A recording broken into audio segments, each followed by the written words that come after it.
हरे कृष्णा। साष्टांग प्रणाम। प्रिय भक्तों, आज हम श्रीमद् भगवद गीता के दूसरे अध्याय के 63 तथा 64 श्लोकों का अर्थात जानेंगे तथा उनका तात्पर्य हम विस्तार पूर्वक जानते हैं। हरे कृष्ण कृष्ण कृष्ण हरे हरे, हरे राम राम राम हरे हरे। जय गुरुदेव श्रील प्रभुपाद जी। हम अपना अध्याय 2 आगे के श्लोकों के साथ शुरू करते हैं। अध्याय 2 का श्लोक 63 इस प्रकार से है। क्रोधा भवति सम्मोहः, सम्मोहात् स्मृति विभ्रमः, स्मृति भ्रंशात् बुद्धिनाशो, बुद्धिनाशात् प्रणश्यति।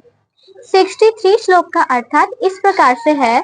क्रोध से पूर्ण मोह उत्पन्न होता है और मोह से स्मरण शक्ति का विभ्रम हो जाता है।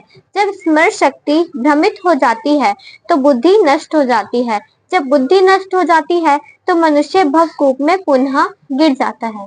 इस श्लोक के माध्यम से भगवान हमें ये बताते हैं कि जब हमें क्रोध आता है तो उससे हमारा मोह उत्पन्न होता है, यानी अटैचमेंट उत्पन्न होती है वस्तु के प्रति या किसी भी व्यक्ति के प्रति। जब हमारा मोह उत्पन्न होता है तो मोह से जो हमारी स्मरण शक्ति है, जो हमारी बुद्धि है, स्मरण शक्ति वो भ्रमित हो जाती है, वो विभ्रम हो जाती है। जब स्मरण शक्ति भ्रमित हो जाती है तो हमारी बुद्धि नष्ट हो जाती है। जब हमारी बुद्धि नष्ट हो जाती है तो हम पुनः भवकूप में गिर जाते हैं। हम अपना तात्पर्य विस्तार पूर्वक जानते हैं। श्रील रूप गोस्वामी जी ने ये आदेश दिया है भक्ति रसामृत सिंधु में। इस प्रकार से हमारे गोस्वामी जी कहते हैं, कृष्ण भावनामृत के विकास से मनुष्य जान सकता है कि प्रत्येक वस्तु का उपयोग भगवान की सेवा के लिए किया जा सकता है। यानी कृष्ण भावनामृत यानी कृष्णा कॉन्शियसनेस से ही हम ये विकास कर सकते हैं। ये विकास कृष्ण भावनामृत का विकास करके ही हम ये जान सकते हैं कि प्रत्येक वस्तु का जब हम भगवान की सेवा में किस प्रकार से उपयोग कर सकते हैं।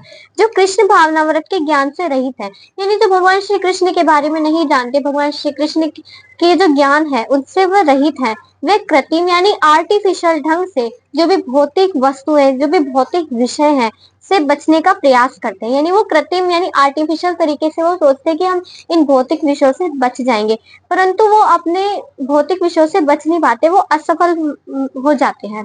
फलते वे भवबंधन से मोक्ष की कामना करते हुए, यानी वे भवबंधन से, जो भवसागर है, भवबंधन से ही वे मोक्ष की कामना करते हुए भी वैराग्य की चरम अवस्था को प्राप्त नहीं कर पाते। वैराग्य की जो चरम अवस्था है वो उसको भी प्राप्त नहीं कर पाते। उनका तथाकथित वैराग्य फल्गु अर्थात गौण कहलाता है। इसके विपरीत जो कृष्ण भावना भावित व्यक्ति जानता है कि प्रत्येक वस्तु का उपयोग भगवान की सेवा में किस प्रकार से हम कर सकते हैं, किस प्रकार से किया जा सकता है, फलते हुए भौतिक चेतना का शिकार नहीं होता। उदाहरणार्थ जो भी निर्विशेषवादी हैं, यानी जो भगवान की निराकार अवस्था में जो उपासना करते हैं, जो भगवान को निराकार स्वरूप में मानते हैं, निराकार स्वरूप में भजते हैं, उनके अनुसार भगवान निराकार होने के कारण भोजन नहीं कर सकते, अतः वे अच्छे खाद्यों से बचते रहते हैं। किंतु जो भक्त होते हैं वे ये जानते हैं कि कृष्ण ही परम भोक्ता है और भक्ति पूर्वक उन पर जो भी भेंट चढ़ाई जाती है वे उसे खाते हैं। यानी जो भगवान कृष्ण के जो भक्त होते हैं वे जानते हैं कि भगवान श्री कृष्ण परम भोक्ता है और वो जितने भी खाद्य पदार्थ जो भी बनाते हैं वो पहले भगवान श्री कृष्ण को अर्पण करते हैं। जब वो प्रसाद के रूप में जो भक्त हैं वो ग्रहण करते हैं, क्योंकि भक्त जानते हैं कि परम भोक्ता तो भगवान श्री कृष्ण ही है, तो वो भक्ति पूर्वक जितने भी व्यंजन बनाते हैं वो पहले भगवान को भेंट करते हैं, फिर वो प्रसाद के रूप में ग्रहण करते हैं। अतः भगवान को अच्छा भोजन चढ़ाने के बाद भक्त प्रसाद के रूप में ग्रहण करते हैं।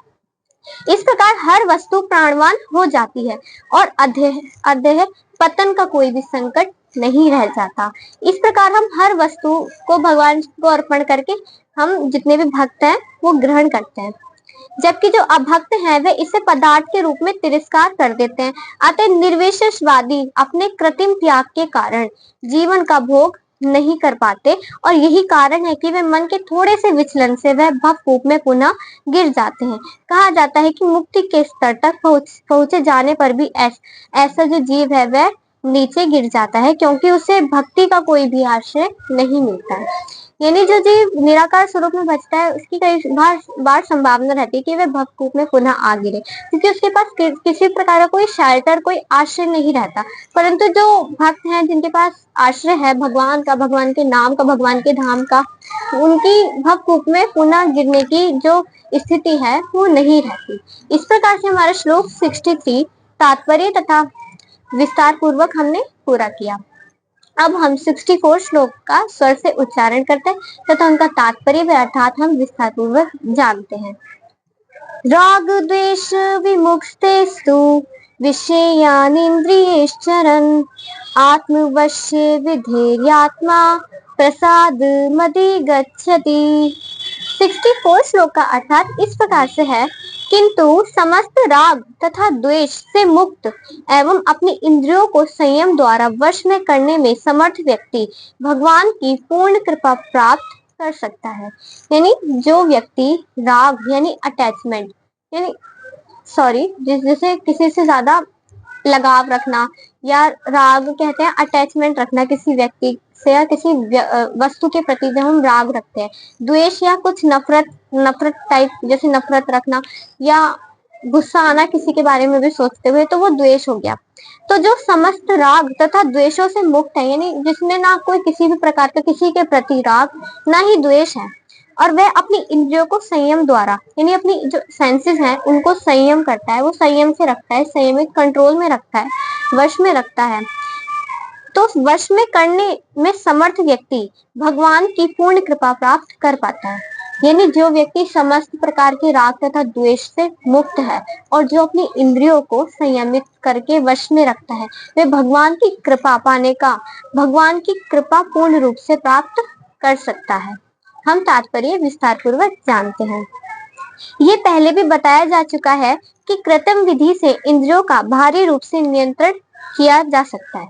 ये पहले भी बताया जा चुका है कि कृत्रिम विधि से इंद्रियों का बाहरी रूप से तो हम नियंत्रण कर सकते हैं, हम बाहर से अपनी इंद्रियों को नियंत्रित रख सकते हैं, किंतु जब तक इंद्रियां भगवान की दिव्य सेवा में नहीं लगाई जा सकती तब तक उन इंद्रियों की नीचे गिरने की जो संभावना है वह हमेशा बनी रहती है। यद्यपि पूर्णतः कृष्ण भावना भावित व्यक्ति ऊपर से विषय स्तर पर क्यों न दिखे, किंतु कृष्ण भावना भावित होने से वह विषय कर्मों में आसक्त नहीं होता। यानी भले ही वह ऊपर से दिखे, कोई भी जो कृष्ण भावना भावित व्यक्ति है वह यदि वह दिखता है कि यद्यपि पूर्णतः कृष्ण भावना भावित व्यक्ति ऊपर से विषय स्तर पर क्यों न दिखे, किंतु कृष्ण भावना भावित होने से यह विषय कर्मों में आसक्त नहीं होता। यानी कृष्ण भावना भावित व्यक्ति जो होता है वो जल्दी से जो विषय है उनमें आसक्त नहीं होता। उसका एकमात्र उद्देश्य तो कृष्ण को प्रसन्न करना ही रहता है, अन्य और कुछ भी उसका उद्देश्य नहीं रह जाता। अतः वह समस्त आसक्ति तथा समस्त विरक्ति से मुक्त होता है।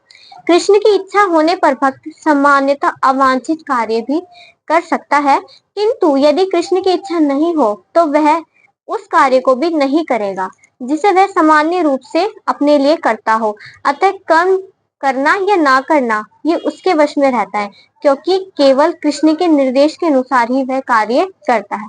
यानी कर्म करना ना करना ये उसके ही वश में है, परंतु वह वही करेगा जो कृष्ण के निर्देशानुसार होगा, या कृष्ण ने जो हमें निर्देश दिया होगा वह भक्त वही करेगा कार्य अपना। यही चेतना भगवान की अहेतु की कृपा है। ये जो चेतना है यही भगवान की अहेतु की कृपा है, जिसकी प्राप्ति भक्त को इंद्रियों में आसक्त होते हुए भी हो सकती है। यानी इस चीज जो ये भगवान की चेतना ये अहेतु की कृपा है, और जिसकी प्राप्ति जितने भी भक्त हैं इंद्रियों में आसक्त हुए भी वो भगवान की जो प्राप्ति है, भगवान की कृपा की प्राप्ति वो कर सकते हैं। इस प्रकार से हमारा श्लोक 63, 64 तात्पर्य तथा विस्तार पूर्वक हमने पूरा किया, अर्थात के साथ जाना। आज हम अपना अध्याय 2 यहीं से समाप्त करते हैं। हरे कृष्णा। साष्टांग प्रणाम।